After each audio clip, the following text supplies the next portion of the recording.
அதுக்கு என்ன காரணம் சரி பொதுவாக பார்த்தீங்கன்னா தமிழ்நாட்டில் இன்றைக்கி தேதியில் வந்து கம்யூனிஸ்ட்டுகள் வந்து கூட்டணியோடு நின்று ஜெயிக்கிறதே பெரிய கஷ்டம் வந்து கம்யூனிஸ்ட்டுகளுக்குன்னு பெரிய ஓட் பேங்க் இல்லை வந்து ஒரு இடதுசாரியாக இருந்துக்கிட்டு அதுவும் சுயேட்சையாக ஜெயிக்கிற அளவுக்கு அந்த தொகுதியில் பெரிய செல்வாக்கூட இருக்கார். அதுக்கு என்ன காரணம்? 2 விஷயம் இருக்குது. இப்போ ஒன்று பயம், இவர் மீதான பயம். மக்கள் ஒரு கம்யூனிஸ்ட் மேலே மரியாதை இருக்கணும், ஆனால் இவர் மேலே பயம் தான் இருக்குது. பயம்னா அதுக்குன்னு போய் ஓட்டு போடுவாங்களா என்ன?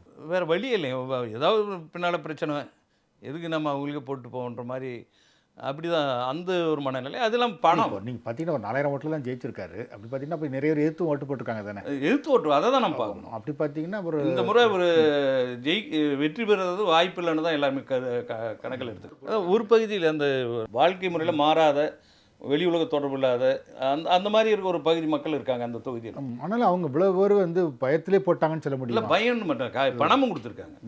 எல்லா கட்சியும் பண்ணுற மாதிரி இவங்க அந்த தொகுதியில் பணப்பட்டுவாடான்றது சாதாரண. அவங்களுக்கு எல்லா தொகுதியிலும் கொடுத்துருக்காங்க. அதெல்லாம் மீறி இல்லை கம்யூனிஸ்ட் கட்சியில் இருக்கிறவங்க பெரும்பகுதி பணம் கொடுத்தெல்லாம் ஓட்டு வாங்க மாட்டாங்க.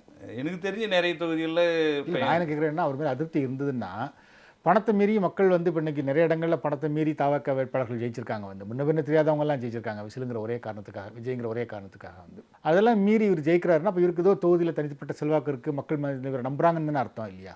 இல்லை பெருசாக நம்ம அந்த மாதிரி அங்கே இல்லைங்க. அந்த அளவுக்கெல்லாம் எதுவும் இவர் மேலே ஒரு தனிப்பட்டது. இந்த கொலை வழக்குலாம் பழனி கொலையில் குண்டாஸ் சட்டமன்ற உறுப்பினர், ஒரு இந்திய கம்யூனிஸ்ட் கட்சியில் சட்டமன்ற உறுப்பினராக இருந்தவர் குண்டர் தடுப்பு சட்டத்தில் சிறைப்படுத்தப்பட்டிருந்தார். அதேமாதிரி இன்னைய வரையும் அவர் அண்ணன் வரதராஜன், மாமனார் லகுமியா, இவர் ராமச்சந்திரன் பேரில் உத்தரமல்லி காவல் நிலையத்தில் 16/2012 ரவுடி லிஸ்ட்டில் இவர் பேர் இருக்குது. ரவுடி பட்டியலில் A+ ரவுடி பட்டியலில் இருக்கிற ஒரு நபர் தான் இவர் இப்போ எம்எல்ஏ ஆகியிருக்கார்.